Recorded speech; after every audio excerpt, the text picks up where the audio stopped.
Hey guys, it's Holmes. Buckle up for a ride. So, we all love a good conspiracy theory, right? Like, aliens, Area 51, the Earth being flat. Okay, maybe not that last one, but seriously, some of these theories sound so freaking crazy you'd think they came straight out of a horror movie.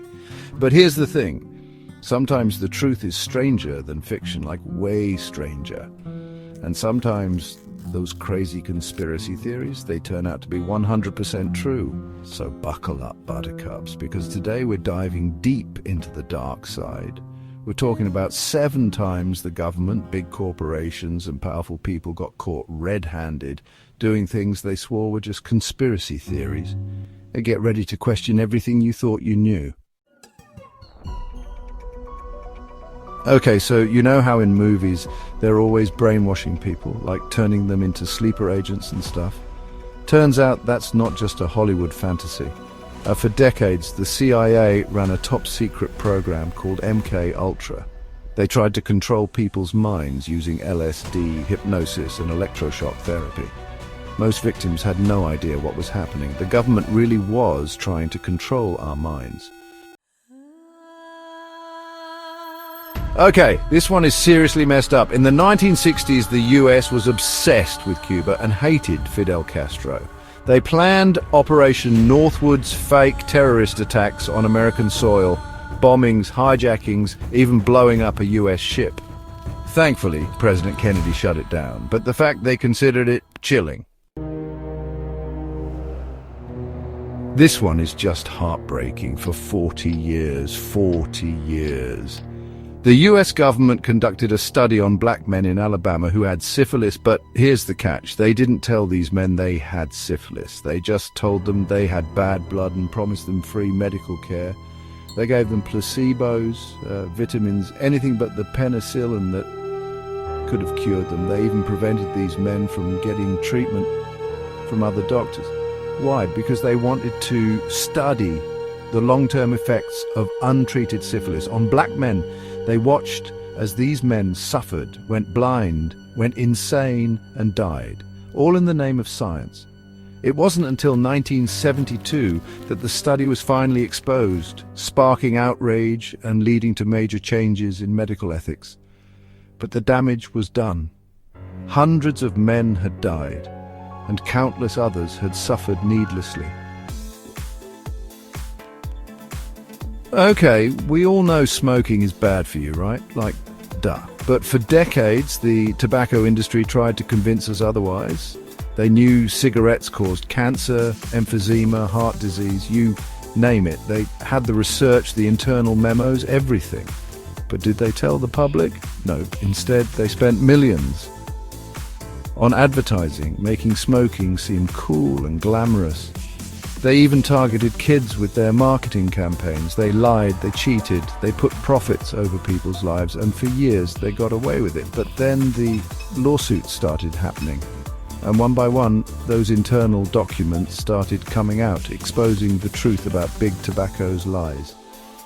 It was a massive scandal, and it finally forced the tobacco industry to admit what they'd known all along: cigarettes kill. Ever heard of COINTELPRO? It stands for Counterintelligence Program, and it was basically the FBI's way of silencing anyone they saw as a threat. We're talking civil rights activists, anti-war protesters, even celebrities like John Lennon. If you dared to speak out against the government, the FBI was watching you. They were tapping phones, reading mail, infiltrating groups, spreading rumors, and even instigating violence. They wanted to discredit these activists, disrupt their movements, and ruin their lives. And they did it all in secret, with no accountability. It wasn't until the 1970s that the truth about COINTELPRO finally came out, thanks to a group of brave activists who broke into an FBI office and stole incriminating documents. The scandal rocked the nation and exposed the dark underbelly of government surveillance. It showed that even in a democracy, the powerful will go to great lengths to silence dissent. The Vietnam War was one of the most divisive conflicts in American history, and it all started with a lie. In August 1964, the US claimed that North Vietnamese torpedo boats had attacked American destroyers in the Gulf of Tonkin.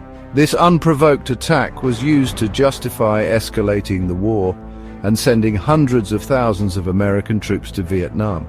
But there was just one problem. The attack never happened, or at least not the way the government claimed it did. Declassified documents and eyewitness accounts later revealed that the incident was, at best, a case of mistaken identity and at worst, a deliberate fabrication by the US government to justify a war they already wanted. The Gulf of Tonkin incident is a stark reminder that governments can and do lie to their people, sometimes with devastating consequences. Remember Edward Snowden, the guy who leaked all those classified documents about the NSA? He became public enemy number one for exposing the government's mass surveillance programs.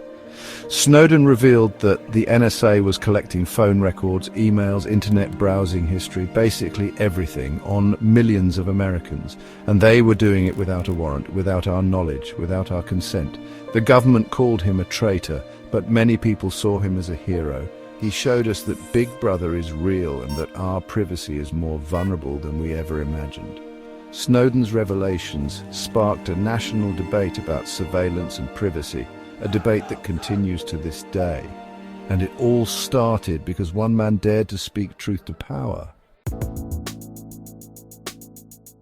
So, yeah, it turns out those crazy conspiracy theorists aren't always so crazy after all. Sometimes they're the ones who are paying attention, connecting the dots and uncovering the truth that powerful people want to keep hidden. So next time someone says it's just a conspiracy theory, maybe ask, is it really? Do your own research, question everything, because the truth is out there, guys. You just have to be willing to look for it. Like, comment your favorite crazy but true story below and subscribe for part 2. It gets even crazier. Trust me.